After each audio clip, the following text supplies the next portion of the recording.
প্রত্যেককে welcome. Onscreen তোমরা দেখতে পাচ্ছ অফিসিয়াল নোটিফিকেশন প্রকাশিত হয়েছে জয়েন্ট ইন্ডিয়ান কোস্ট গার্ড অর্থাৎ ভারতীয় উপকূল রক্ষী বাহিনীর পক্ষ থেকে। তো এখানে তোমাদের কোন কোন পোস্টে নিয়োগ করা হবে এবং বয়স কী চাওয়া হয়েছে, শিক্ষাগত যোগ্যতা কী রয়েছে, সেই সাথে কত তারিখ পর্যন্ত আবেদন চলবে, সমস্ত কিছু জানাবো আজকের ভিডিওতে।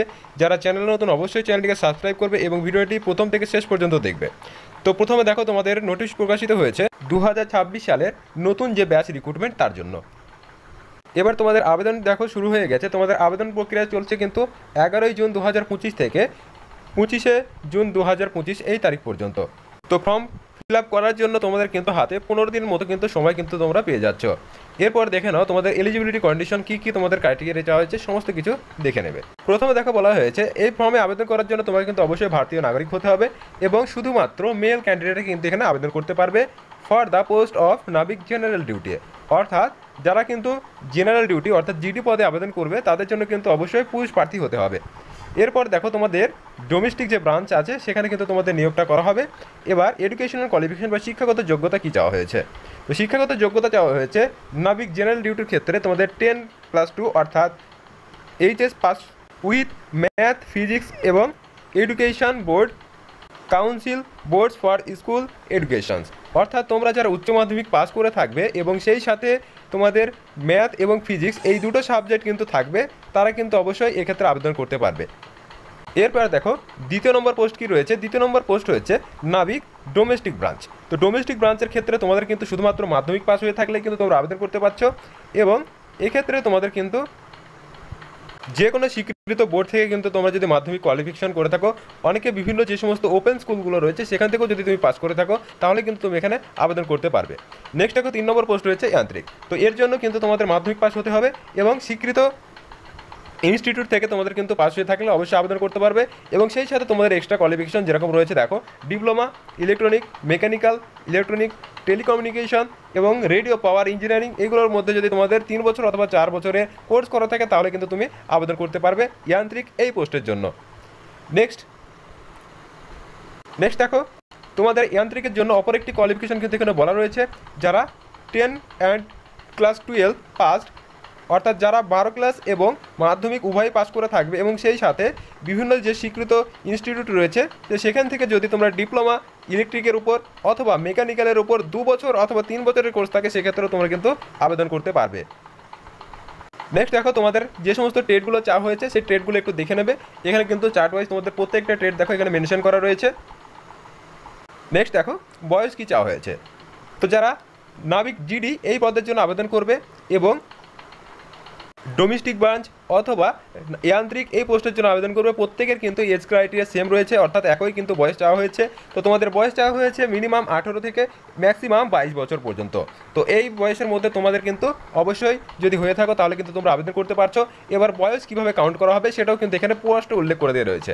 বলছে নাবিক জেনারেল ডিউটির পদের ক্ষেত্রে তোমাদের কিন্তু 1 আগস্ট 2004 এই থেকে 1 আগস্ট 2008 এর মধ্যে যদি তোমাদের জন্ম তারিখ হয়ে থাকে তাহলে কিন্তু আবেদন করতে পারছো। ঠিক পরেরটার ক্ষেত্রে যান্ত্রিক পোস্টের জন্য কিন্তু তোমাদের দেখো যে বয়স সেটা চাওয়া হয়েছে 1 মার্চ 2004 থেকে 1 মার্চ 2008 এই তারিখের মধ্যে যদি ডেট অফ বার্থ হয়ে থাকে তাহলে কিন্তু আবেদন করতে পারবে। এবং নাবিক ডোমেস্টিক ব্রাঞ্চ যেটাকে বলা হচ্ছিল সেক্ষেত্রে তোমাদের যদি 1 আগস্ট 2004 থেকে 1 আগস্ট 2008 এই তারিখের মধ্যে জন্ম তারিখ বা ডেট অফ বার্থ হয়ে থাকে তাহলে কিন্তু আবেদন করতে পারবে। নেক্সট দেখো তোমাদের এবার বয়সের রিল্যাক্সেশন কাদের রয়েছে। তোমরা জানো যারা আনরিজার্ভ ক্যাটাগরি রয়েছে এগুলো বাদে এবং ইডব্লিউএস বাদে বাকি যে সমস্ত ক্যান্ডিডেট রয়েছে এসসি এসটি এরা কিন্তু এবং ওবিসি প্রত্যেকটা কিন্তু বয়সের ছাড় পেয়ে থাকে। তো দেখো আপার এজ রিল্যাক্সেশন 5 বছর যেটা এসসি এবং এসটিদের ক্ষেত্রে দেওয়া হয়েছে এবং 3 বছর শুধুমাত্র ওবিসির ক্ষেত্রে দেওয়া হয়েছে। নেক্সট তোমাদের ভ্যাকেন্সি যেটা দেওয়া আছে ভ্যাকেন্সি চার্টে একটু দেখে নাও কী বলছে। নাবিক জেনারেল ডিউটি এর পদের ক্ষেত্রে তোমাদের দেখো ক্যাটাগরি ওয়াইজ তোমাদের কিন্তু ভ্যাকেন্সি দেওয়া রয়েছে সর্বমোট তোমাদের এখানে 260টি এবং যান্ত্রিক মেকানিক্যাল এর জন্য কিন্তু 30টি। এক্ষেত্রে যান্ত্রিক যে ইলেকট্রিক্যাল রয়েছে ইলেকট্রিকের ক্ষেত্রে কিন্তু 11টি শূন্যপদ এবং যান্ত্রিক ইলেকট্রনিক্স এর ক্ষেত্রে কিন্তু 19টি শূন্যপদ কিন্তু এখানে রয়েছে।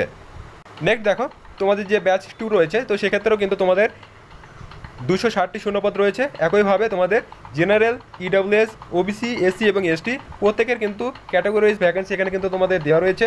তো সর্বমোট এখানেও কিন্তু 260টি শূন্যপদ রয়েছে। এবং নেক্সট দেখো তোমাদের নাবিক ডোমেস্টিক ব্রাঞ্চ এক্ষেত্রে কিন্তু ক্যাটাগরি ওয়াইজ মোট 50টি শূন্যপদ এখানে দেওয়া রয়েছে। তো সর্বমোট কিন্তু এখানে তোমাদের 600টির প্লাস কিন্তু শূন্যপদ কিন্তু রয়েছে। তো অবশ্যই এক্ষেত্রে যারা তোমাদের এলিজিবল অ্যাপ্লাই করবে, এখানে কিন্তু তোমাদের খুব দ্রুত কিন্তু রিক্রুটমেন্ট প্রসেস কিন্তু কমপ্লিট হয়ে যায়। নেক্সট রয়েছে দেখো তোমাদের সিলেকশন প্রসিডিওর। তোমাদের সিলেকশন কীভাবে করা হবে সমস্ত বিষয়টি কিন্তু তোমাদের 4টে ধাপের মাধ্যমে কমপ্লিট করা হবে, পরপর কিন্তু স্টেপ ওয়াইজ নিচে দেওয়া রয়েছে। তো প্রথম যেটা হবে ফার্স্টে তোমাদের হবে কি, প্রথম যেটা হবে সেটা তোমাদের সিবিই অর্থাৎ কম্পিউটার বেসড এক্সাম। এটা কিন্তু তোমাদের প্রথম স্টেজ। এখানে তোমাদের সমস্ত ডিটেলসটা কিন্তু সিলেবাস কী কী রয়েছে, প্যাটার্ন রয়েছে, সমস্তটাই কিন্তু নিচে দেওয়া থাকবে। একটু পর তোমাদেরকে আলোচনা করে দেবো। তারপর তোমাদের হচ্ছে ডকুমেন্ট ভেরিফিকেশন, দ্বিতীয় ধাপ যেটা হবে। তো এখানে দেখো তোমাদের কম্পিউটার বেসড এক্সামিনেশনের জন্য তোমাদের কোন কোন পদের জন্য কী কী পাসিং মার্কস রয়েছে সেটা কিন্তু এখানে দেওয়া রয়েছে। তো রিটেন টেস্ট তোমাদের নাবিক বিডিও অর্থাৎ যারা ডোমেস্টিক ব্রাঞ্চে অ্যাপ্লাই করবে তাদের জন্য কিন্তু সেকশন 1 এখানে কিন্তু উল্লেখ করা রয়েছে। দেখো বলছে যে শুধুমাত্র ইউআর, ইডব্লিউএস এবং ওবিসি এর ক্ষেত্রে কিন্তু তোমাদের 30 মার্কস এবং এসসি এসটির জন্য 27 মার্কস কিনতে গেলে তুলতে হবে।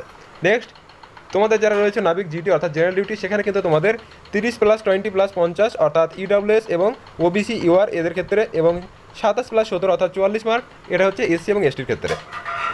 তো এখানে যে মার্কসগুলো বলা হচ্ছে সমস্ত মার্কসগুলোই কিন্তু এগুলো কিন্তু তোমাদের পাস করতে হবে, এবং প্রত্যেকটা মার্কস কিন্তু ক্যাটাগরি ওয়াইজ, যেরকম প্রথমে রয়েছে সেকশন 1-এ তোমরা দেখলে এবং সেকশন 2-তে দেখলে, তো এগুলো কিন্তু পার্ট 1 এবং পার্ট 2 প্রত্যেকটা কিন্তু আলাদা আলাদা হবে। এগুলো কিন্তু কম্পালসারি তোমাদের এই মার্কসটা কিন্তু পেতেই হবে। ঠিক একইভাবে দেখো এখানে যান্ত্রিক, ইলেকট্রিক্যাল এবং যান্ত্রিক ইলেকট্রনিক্স এবং যান্ত্রিক মেকানিক্যাল প্রত্যেকটার ক্ষেত্রে কিন্তু একইভাবে সেম প্রসিডিওর বা প্যাটার্ন কিন্তু এখানে ফলো করে দেওয়া রয়েছে, এবং প্রত্যেকটার ক্ষেত্রে কিন্তু আলাদা আলাদাভাবে কম্পালসারি এই মার্কসগুলো কিন্তু তোমাদের রাখতেই হবে। এবার দেখো তোমাদের কত মার্কের এক্সাম হবে সেটা কিন্তু এখানে বলে দেওয়া রয়েছে। প্রথম যে সেকশনটা ছিল সেকশন 1, তো সেখানে তোমাদের কিন্তু ম্যাক্সিমাম 60 নম্বরের একটা এক্সাম হবে, এবং এক্ষেত্রে তোমাদের সাবজেক্ট ওয়াইজ যে টেস্ট থাকবে ম্যাথস 20 এবং সায়েন্স 10 মনে রাখবে। এবার এক্ষেত্রে দেখো তোমাদের পাসিং মার্ক হচ্ছে ইউআর, ইডব্লিউএস, ওবিসি প্রত্যেকের ক্ষেত্রে 30 নম্বর, এবং সিলেবাস হবে তোমাদের স্ট্যান্ডার্ড অর্থাৎ যারা মাধ্যমিক পাশে অ্যাপ্লাই করবে তাদের জন্য কিন্তু মাধ্যমিকের যে সিলেবাস আছে সেই সিলেবাস অনুযায়ী কিন্তু তোমাদের কোশ্চেন পেপার হবে। নেক্সট তোমাদেরকে প্রথম যে স্টেজ 1-এ সময় দেওয়া হবে হচ্ছে 45 মিনিট, টোটাল কিন্তু 60 মার্কের জন্য পরিষ্কারভাবে এখানে কিন্তু উল্লেখ করে দেওয়া রয়েছে। নেক্সট দেখো তোমাদের ইংলিশ এখানে কিন্তু 15 নম্বর থাকবে, রিজনিং কিন্তু জিকে 5 নম্বর থাকবে এবং রিজনিং 10 নম্বর, টোটাল কিন্তু এটা তোমাদের 15, 10 হচ্ছে 25 এবং 30 নম্বর কিন্তু থাকবে। এবং এক্ষেত্রে তোমাদের কিন্তু এসসি এসটি যারা ক্যান্ডিডেট রয়েছে তাদেরকে কিন্তু 27 নম্বর কিন্তু ম্যান্ডেটরি কিন্তু রাখতে হবে। নেক্সট সেকশন 2 যে এক্সামটা হবে তোমাদের সেকশন 2 এর ক্ষেত্রে দেখো এখানে রয়েছে ম্যাক্সিমাম কিন্তু 50 মার্কের এক্সাম হবে, টাইম দেওয়া রয়েছে তোমাদের 30 মিনিট, এবং টোটাল নম্বর অফ কোশ্চেন কিন্তু তোমাদের এখানে 50টা থাকবে, অর্থাৎ 1 নম্বরে কিন্তু প্রশ্ন কিন্তু থাকছে। এবার এখানে কি থাকবে, এখানে হচ্ছে দেখো ম্যাথ 25 থাকছে, ফিজিক্স 25 থাকছে, তো 25 তোমাদের 50 হয়ে গেল। এবার ইউআর, ইডব্লিউএস, ওবিসির ক্ষেত্রে কিন্তু 20% এটা কিন্তু মার্কস রাখতে হবে, অর্থাৎ 50-এর মধ্যে 20 কিন্তু বাধ্যতামূলক তোমাকে পেতেই হবে, এবং এসসি এসটির ক্ষেত্রে কিন্তু 17 নম্বর 50-এর মধ্যে পেতেই হবে। এবার দেখো প্রশ্ন কীভাবে হবে, প্রশ্ন হচ্ছে ক্লাস 12 স্ট্যান্ডার্ড অর্থাৎ যে যারা উচ্চ মাধ্যমিক যোগ্যতায় পাস করবে তাদের ক্ষেত্রে সেই স্ট্যান্ডার্ডের কোশ্চেন কিন্তু হবে। নেক্সট সেকশন 3, সেকশন 3 বলতে তোমরা যারা যান্ত্রিক বা অন্যান্য ট্রেড রয়েছে তাদের ক্ষেত্রেও কিন্তু এই সমস্ত মার্কস কিন্তু এখানে রয়েছে, তো এটা কিন্তু তোমরা এক ঝলক দেখে নেবে। নেক্সট তোমাদের এখানে কিন্তু যে নর্মালাইজ মার্কস সেখানেও কিন্তু এটা উল্লেখ করা রয়েছে, তোমাদের কিন্তু এই ফর্মুলার মাধ্যমে তোমাদের নর্মালাইজ মার্কস কিন্তু ঘোষণা করা হবে। তো তোমাদের নেক্সট ধাপ যেটা হচ্ছে দ্বিতীয় ধাপ, তো প্রথমে তোমাদের এক্সাম হয়ে গেল, এবং তারপর তোমাদের কী হবে ডকুমেন্ট ভেরিফিকেশন এবং তোমাদের ফিজিক্যাল টেস্ট সেটা কিন্তু তোমাদের চেক করা হবে। তো নিচে দেখো তোমাদের ফিজিক্যাল ইভেন্ট কী কী রয়েছে সমস্ত কিছুটা একটু দেখে নাও। দেখো ফিজিক্যাল ফিটনেসের মধ্যে তোমাদের কিন্তু রয়েছে 1.6 কিমি run to be complete in 70 minutes, অর্থাৎ তোমাদের যারা রয়েছে 1.6 কিমি অর্থাৎ 1600 মিটার রান তোমাদের কমপ্লিট করতে হবে 7 মিনিটের মধ্যে। নেক্সট 20টা স্কোয়াডস আপ উঠাক ব্যাঠাক, অর্থাৎ তোমাদের কিন্তু উঠাক ব্যাঠাক যেটাকে আমরা বলে থাকি, তো এটা কতটা লাগবে, এটা হচ্ছে 20টা লাগবে, 20 বার তোমাকে উঠবাস করতে হবে যেটাকে আমরা বলে থাকি, এবং পুশ আপ যেটাকে বলা হয় এই পুশ আপ তোমাদের কিন্তু 10টা লাগবে। তো এই সমস্ত ইভেন্ট কিন্তু তোমাদের থাকছে, এবং এগুলো সম্পূর্ণ কিন্তু তোমাদের কোয়ালিফাই করতে হবে, ফিজিক্যালের ওপর কিন্তু তোমাদের কোনো মার্কস এখানে কিন্তু প্রদান করা হবে না।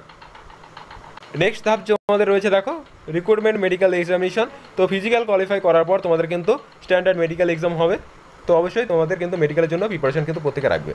নেক্সট দেখো মেডিকেল কোয়ালিফাই করলে তোমাদের কিন্তু চূড়ান্ত মেধা তালিকা বা ফাইনাল যে মেরিট লিস্ট সেটা কিন্তু প্রকাশিত এখানে হবে, এবং চূড়ান্ত মেধা তালিকা প্রকাশিত তোমার নাম চলে আসলে তারপর তোমরা কিন্তু জয়েনিং করবে ডিরেক্ট তোমাদের জবের জন্য।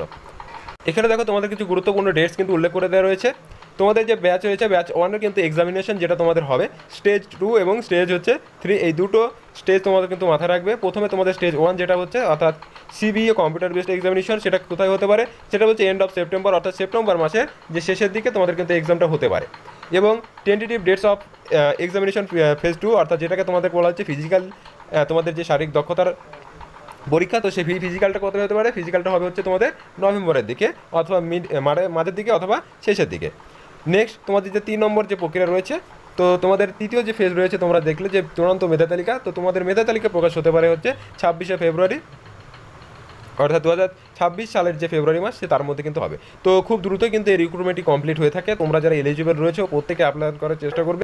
তো দেখো তোমাদের এখানে চেস্টের যে ব্যাপারটা সেটাই কিন্তু উল্লেখ করে দেওয়া রয়েছে, বলছে chest it should be minimum expansion 5 semi. তো তোমাদের নর্মাল যে চেস্ট থাকবে তা থেকে তোমাদের 5 সেমি কিন্তু ফোলাতে হবে। এবং ওয়েটের ক্ষেত্রে তোমাদের কিন্তু বলেছে যে প্রপার যে এজটা থাকে, অর্থাৎ তোমাদের উচ্চতা অনুযায়ী যে সমস্ত হাইট তোমাদের মেনটেন করা থাকে, তো সেই চার্ট অনুযায়ী তোমাদের কিন্তু হাইটটা লাগবে, অর্থাৎ উচ্চতার সাথে মানানসই হতে হবে তোমাদের ওয়েটেরটা। এবার ওয়েট যার কম থাকবে সেক্ষেত্রে তোমাদের ক্ষেত্রে 10% কিন্তু তোমাদের গ্রাহ্য করা হবে। অর্থাৎ দেখা যাচ্ছে তোমাদের যে ওয়েটের ঘাটতি বা ওভার ওয়েট সেটা হচ্ছে তোমাদের 10% মতো কিন্তু ক্যালকুলেটেড ডিসব্যালেন্স হচ্ছে, তো সেক্ষেত্রে তোমাদের কিন্তু অ্যাকসেপ্ট করে নেওয়া হবে। এবার হিয়ারিং, অর্থাৎ তোমরা যাদের কানে একটু প্রবলেম থাকবে, তো সেক্ষেত্রে কিন্তু নর্মাল হিয়ারিং যেরকম হয় সেরকম কিন্তু থাকলেই তোমরা কিন্তু এলিজিবল হয়ে যাবে। নেক্সট দেখো এখানে তোমাদের কিন্তু বেতন কাঠামো উল্লেখ করে দেওয়া রয়েছে, কোন পোস্টে কী কী বেতন দেবে দেখবেন। এখন নাবিক জিডি বা জেনারেল ডিউটির পদের ক্ষেত্রে তোমাদের কিন্তু 21,700 টাকা পে লেভেল 3 অনুযায়ী কিন্তু বেতন প্রদান করা হবে। এবং সেই সাথে নাবিক ডোমেস্টিক ব্রাঞ্চের ক্ষেত্রে যারা রয়েছে তাদের ক্ষেত্রে 21,700 টাকা কিন্তু বেতন প্রদান করা হচ্ছে। এবং যান্ত্রিকের ক্ষেত্রে তোমাদের 29,200 থেকে কিন্তু তোমাদের বেতন প্রদান করা হবে। এবং এর পাশাপাশি তোমাদের কিন্তু গ্রেড পে হিসাবে তোমাদের 6,200 টাকা, যেটা তোমাদের অ্যালাউন্স হিসাবে তোমাদের অ্যাকাউন্টে কিন্তু যোগ করা হবে। নেক্সট দেখো আবেদন কীভাবে করবে। তো আবেদন করার জন্য তোমাদের কিন্তু এখানে অফিসিয়াল ওয়েবসাইট দেওয়া রয়েছে। তো প্রত্যেকে কিন্তু এই লিঙ্কের মাধ্যমে কিন্তু এই ওয়েবসাইটের মাধ্যমে কিন্তু তোমরা আবেদন করতে পারবে। এবং কারো যদি কোনো ফর্মে কিন্তু ভুলভ্রান্তি হয়ে থাকে পরে কিন্তু তোমরা এডিট উইন্ডো বা কারেকশনের কিন্তু কোনো ডেট কিন্তু পাবে না। তো প্রত্যেকে কিন্তু সতর্কতার সহিত কিন্তু ফর্ম ফিল আপ করবে। এবং ফর্ম ফিল আপের লাস্ট ডেট বলা হচ্ছে কিন্তু 25 জুন 2025, এই তারিখ পর্যন্ত তোমাদের কিন্তু আবেদন করা চলবে। তো এই ছিল তোমাদের আজকের গুরুত্বপূর্ণ ভিডিও। যারা চ্যানেল নতুন অবশ্যই চ্যানেলকে সাবস্ক্রাইব করবে এবং চাকরি সংক্রান্ত লেটেস্ট আপডেট পাওয়ার জন্য অবশ্যই চ্যানেলের সঙ্গে যুক্ত থাকবে। দেখা হচ্ছে নতুন আরেকটি ভিডিওতে।